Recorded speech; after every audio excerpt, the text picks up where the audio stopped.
Hey, everybody, it's Doug Green, and I'm the publisher of Technology Reseller News. And I'm very pleased to have with me today Andrew Cantil, who's the CRO of Akixi. Andrew, thank you for joining me today. All good. Thanks for having me. So we're going to be talking about beyond the point solution, why connected experience is the new differentiator. We're going to be talking about that and a lot more. But Andrew, first of all, what is Akixi? So Akixi, we build a range of value-added services. They sit neatly on top of UCaaS platforms, the popular ones. So think Broadworks, WebEx, Teams, etc. We started out originally actually as real-time analytics providers. That's how we built our reputation in the market. So most people would know us for that. But nowadays, based on feedback from our extensive partner network and our customers as well, we've spent the last year building out a much wider portfolio of value-added offerings. So today we bring analytics, CRM integrations, recording and sentiment analysis. So call scoring, you call it, our AI offering, all under one single pane of glass.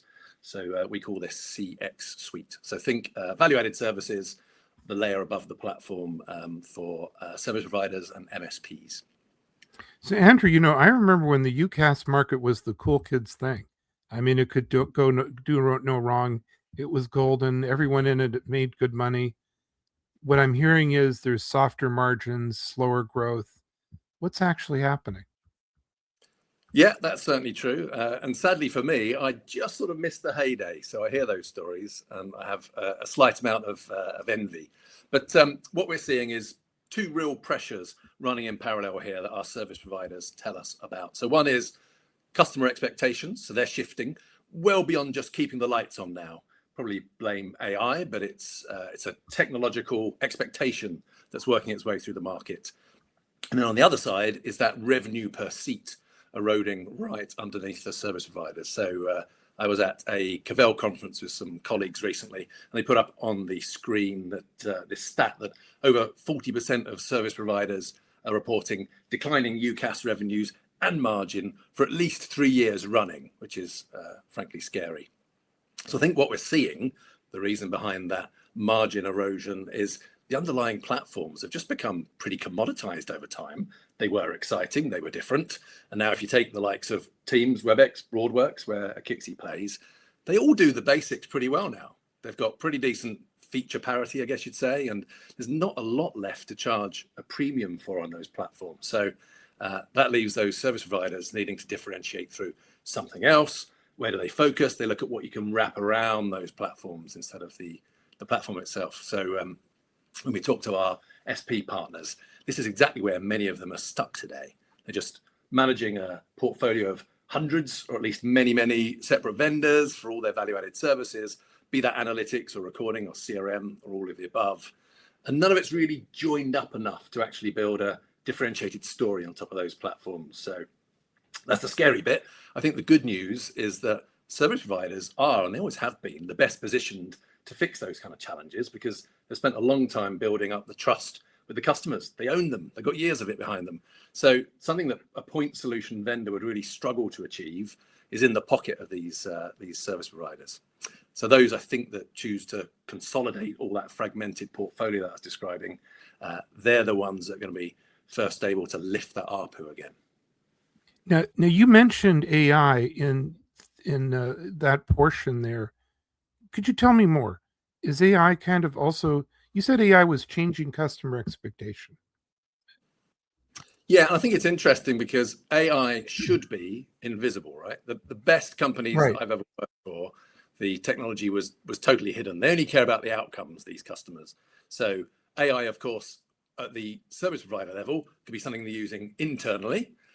That's not going to necessarily affect the customer apart from expectations, efficiencies.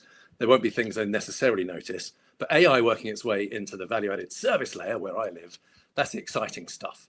So we've spent at least 12 months just focused on the concept of taking a call recording and scoring it, looking at call center level, sentiment analysis, and those kind of things didn't even exist a year ago. And now rather than looking at a few percent of the calls that are incoming and assuming it's statistically representative, and well, we checked 10 of them manually, we've got 1,000 calls, we'll assume the rest are like that.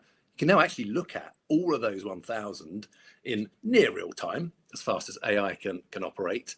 And I think that's come across really, really quickly into the market.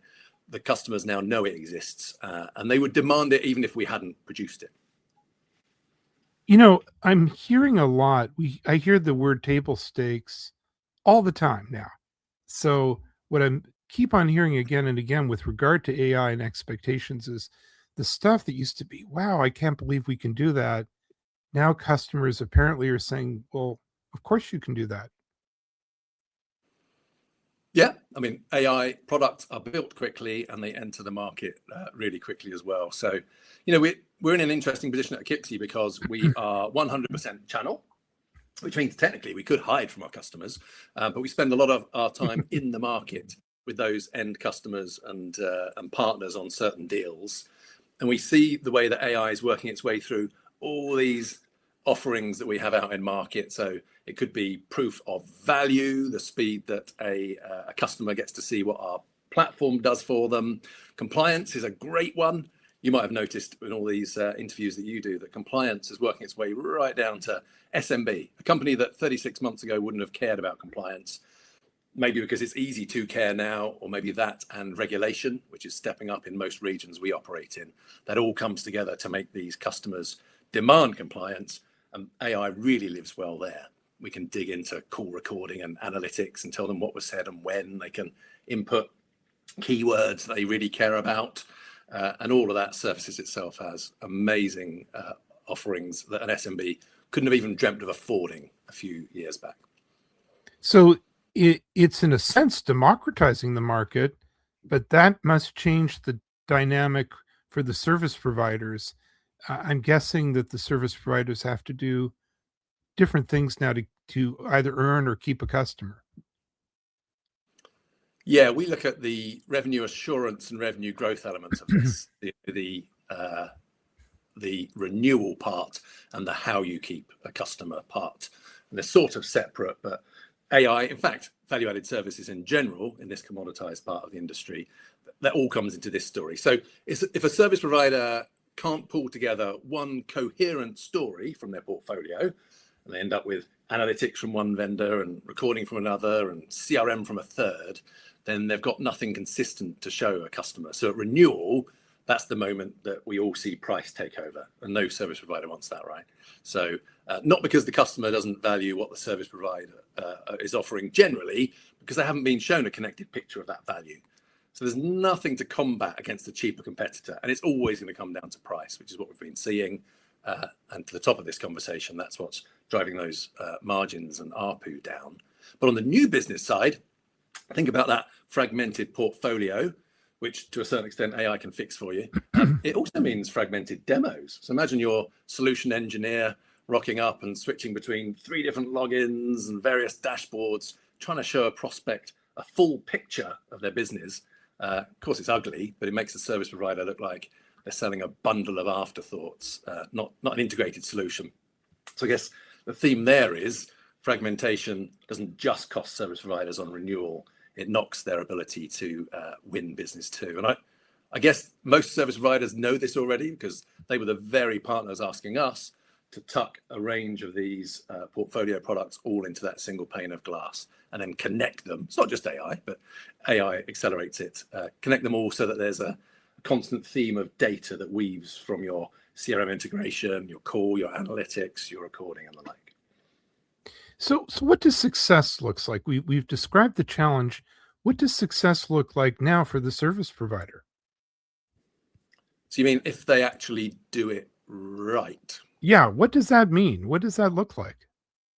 I'd say customer experience is going to improve when those service providers can give the customer direct visibility into their own business, their own impact. So not just another reporting layer, which is what we've had, frankly, for the last 10 years. So this joined up experience that I'm quite obsessed with, the CX improvement, think about it like revenue growth, productivity gains, all seen in one place. It is not tricky for a service provider to offer that nowadays. It can be done. Not on their own, I hasten to add. This is not build, buy, borrow. This is work with best of breed vendors. But that's exactly what their customers are demanding. It's not easy for a service provider to build that very rapidly. So our product that I was mentioning at the outset, CX Suite, has this single data pipeline that's connecting all of those products, recording, CRM, score, and the like. So the customer's view of their own operation is whole. It's not stitched together from logins. And as we were building this, we were asking the service providers what those downstream customers were really obsessed with at the moment. As I say, it's not technology, it's the outcome. So cost optimization and productivity was probably the biggest. We're serving up metrics for staffing or coaching or agent performance. We're obviously well into our call centers at Akixi, whatever they care about in their individual business. And that entire call context is connected through the recording, the CRM and the analytics and the like. But this one that I was just talking about, compliance, that's fascinating. It's just becoming more and more important. There's more and more appetite from the customers and then the service providers for it. So the evidence trail, which is what we care about in compliance, used to be in disparate platforms, and now we can have it all in one place. So I think if service providers can focus on those outcomes, be it optimization, productivity, cost, whatever it is, and then get it all served in one single experience, that will probably be the win. And interestingly, we've only been out in market for a short while with this CX Suite. I think we dramatically underestimated what a win a one-stop shop vendor is for the channel partners. Like, we knew it was for customers, but imagine those service providers, they all seem to be shedding staff. Your poor product manager that used to have just one product now has 27. What a dream to have a vendor that can provide all the products in one place. You get single procurement experience and then happy downstream customers. So literally with that one-stop shop rollout, Akixi is actually seeing your partners succeed. Yeah, we're in a phase where we are bringing on our I call them our favorite, our most early adopter of partners to make sure we do it right, treating them as design partners. But 3 months from now, I think it will be open season. So, as we close up our podcast, what's your overall view? Is this the way forward? In other words, basically partnering up with a company that then offers you in one place the tools you need to create the difference? Yeah, I mean, we certainly did a lot of research before we started building. So we had an advanced notice that this was the way to go. The industry was going to do it anyway. You'll see a lot of acquisition and R&D happening, I think, for people to try and pull parallel to this concept. But if you are a service provider, you've got to be thinking that those underlying platforms are just going to get harder and harder to differentiate. And the likes of Broadworks, that could be with us for another 7 years. There's lots of customers sweating their assets at the moment. So that value is probably going to move upwards into the layer above, and we're seeing it already. So the analytics, the CRM, the AI, scoring I was talking about, all brought together around measurable business outcomes. I think the winners, they won't just be the providers selling the most seats anymore, which is how we've kind of judged it. That heyday you were talking about was all around, hey, I got 1 million seats, I got 1.1. Yeah. Next will be about proving the most value to the customer after sale. And in a commoditized market, that retention that we spoke about at the beginning, retention is not defensive. It is genuinely a new growth strategy. So in other words, we are still selling a commodity, but it sounds like on building on top of that commodity, then we have to offer something that the customers very much value and need. Yeah, and the way to probably view the evolution here is we've felt this way intuitively for quite a few years now. We started adding the easy fix was just a few bolt-ons. And now the next evolution of this is those can't be bolt-ons. They have to be an integrated offering so that you don't need various dashboards. It's just all in one place. That's really where this is going. So it's all happened in steps. And this one might see us for the next 5 years. Andrew, I really want to thank you for joining me today. This has been very interesting. Where can we learn more about Akixi? Well, luckily, we've got the very short URL of akixi.com. And if you go on there, you can book a demo of anything I've just described. And our team of solutions engineers will be happy to run you through the magic that is CX Suite. I know I'm going to be seeing you guys at all those fall shows, some of which you mentioned. So I'll look forward to that. We'll do more on this soon. But for now, thank you very much indeed. Doug, it's been a pleasure. Thanks for having me.